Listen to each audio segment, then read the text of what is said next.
I'm Clay Juno, and welcome to the Clay Juno Show. This week we have Tom Sawyer as our guest.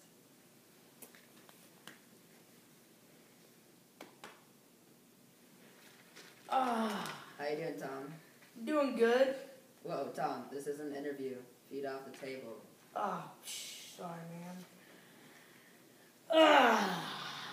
Okay, so right off the bat, let's get started. So, what do you think about your friend Huckleberry Finn? Oh, Huck, man. He is my brother from another mother. Before I met Huck, I was a caterpillar, just inching along in that little leaf. Then I spun a cocoon, and I became a butterfly. When I met Huck, I was a butterfly. He helped my wings fly. He taught me how to smoke. He taught me loads of things. Okay, so I know you went on that trip to an island with Huck and Joe. What was your experience like on that island? Oh, that was great. We had so much fun. We were swimming every day. No parents telling us what to do this, do that. Psh. We don't do that stuff. We just swam, wrestled, ate. We ate feast every night. Great food. But, all the good things had to end. We all started to get a little homesick. So, I see that you were homesick. So, does family mean a lot to you? Well, no, I wouldn't say exactly that. They do mean a lot to me, but I'm more of a lone wolf guy. But it is you need to see your family once in a while. I see what you mean. Yeah. So, I know you have a little relationship going with Becky Thatcher. Becky Thatcher. She is the star in my life. She is so beautiful. Her eyes twinkle in the sunset. I would take my life for Becky. She is so beautiful. We have our ups and downs. We do have our ups and downs, I will say that. But you know what? At the end of the day, we still do love each other. So, do you picture yourself marrying her someday? Oh, yeah, man. I mean, not now, because I'm just that crazy boy. But a couple years, mature Tom, big Tom, yeah. I see him get married to Becky. So, moving on to your family. Sid, your younger cousin, what do you think about him? Oh, Sid. I hate that little booger. He is always tattling on me. Like, anything I do, I accidentally tripped him. Oh, Tom did that on purpose. 20 spankings. Piss me off. Yeah. Just makes me so angry. Sid makes me so angry. And I mean, anything I do, he'll tell on me. If it wasn't for Sid, I'll tell you, Clay. If it wasn't for Sid, my butt would not have any whips on them. I mean, I get so many spankings because of Sid, you won't believe. You will not believe, okay, you fans out there? So, the person that Sid tattles to is your Aunt Polly. What do you think about her? Do you like her? Do you not like her? Aunt Polly, she's good. People think I always don't like her.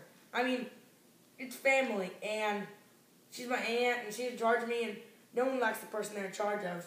We do, but we don't like getting. I don't know about you, but I do not like getting bossed around. Not a bit.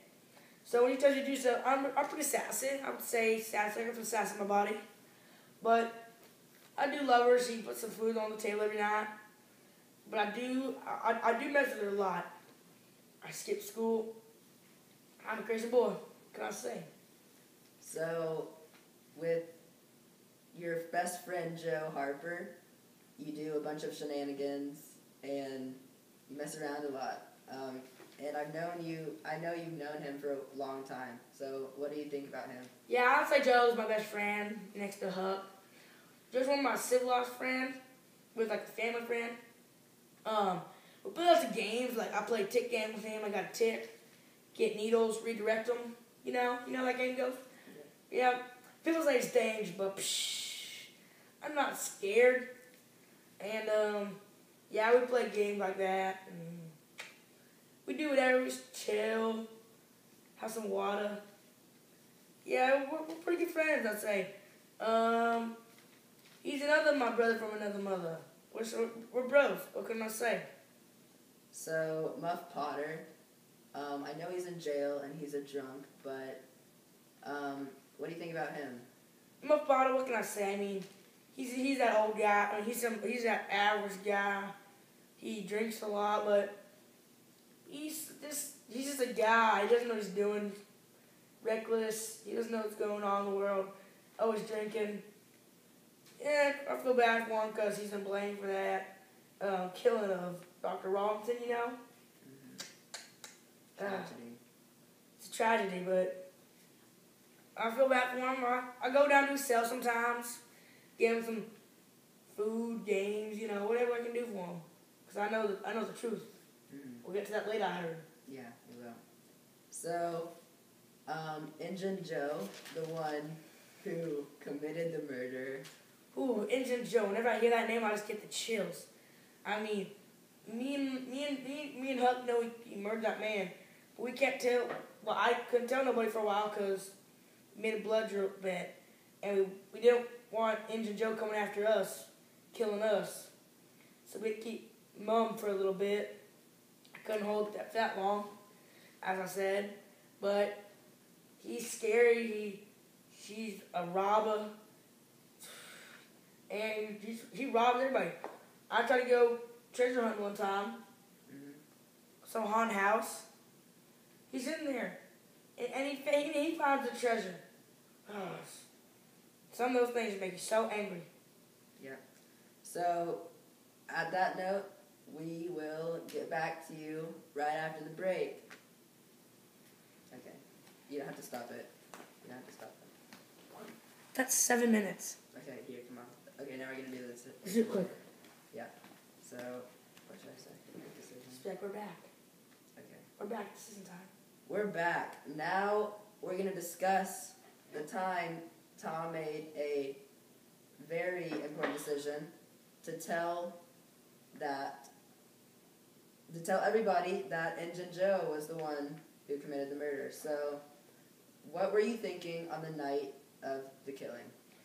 Oh man, me and Huck just went there to go get some works gone, and all of a sudden we hear some voices. They're going Muff Potter, Injun Joe, Dr. Robinson, going grave digging. You know, getting those jewels, all that stuff in those graves. You hear a voice. We go hide, and all of a sudden, Injun Joe kills Dr. Robinson, but Muff Potter is knocked on the head by Injun Joe, so Muff Potter thinks he's the murderer. And I can't tell nobody because me and Huck made a blood bet. Because, I mean, if we tell and Injun Joe finds out it's us, we're going to be in big trouble. So, on and on, I knew that it was harder to keep a secret. And you just couldn't tell. Yeah, because, I mean, Muff Potter, I felt so bad for that guy. He was in that cell. Thought he did it. All the guilt building on him. He had all those problems going on. Injun Joe acting like a big guy in the city. It was so hard for me and Huck to hold it in. It was just painful. So, on the day of the trial in the court, what made you cave in and tell? Well, I just thought that since he's there in the room, and maybe we could get him, which they didn't. I was also in all the pressure, and the pressure just got to me. I had so much guilt building up inside me. I just had to tell that he did it, and he bolted. And now it's really scary for me because now I know. Now I think he's after me. So now we'll get back to you after the break. Okay. So. He'll be back and then be like, so where do you think Joe is now? Tell us what's going on now. Okay. And we're back. So now I'm going to ask Tom what he thinks about Injun Joe now, and where do you think he is? What do you think he's going to do? Well, where he is, that's simple. I just saw him in his room. he was sitting there with the money that me and Huck tried to get in that haunted house. I opened the door, and Huck opened the door. I wasn't there, but Huck saw in that room he was lying there. Probably jumped because he saw some cans near him. And so that's where he is. What he'll do next, I feel coming after me. But I have people in the city coming, helping, trying to find him. And Huck got these two guys when Injured Joe was going to get somebody. He told people where he was going. The man and his two sons cut the guns and load up and they're going. And that's the mystery of what's happening next, but it's going to be big. Okay, thank you for joining us, Tom. That's it, folks. We'll see you next time. They're talking into it. Okay. That's like 11 minutes with the commercial.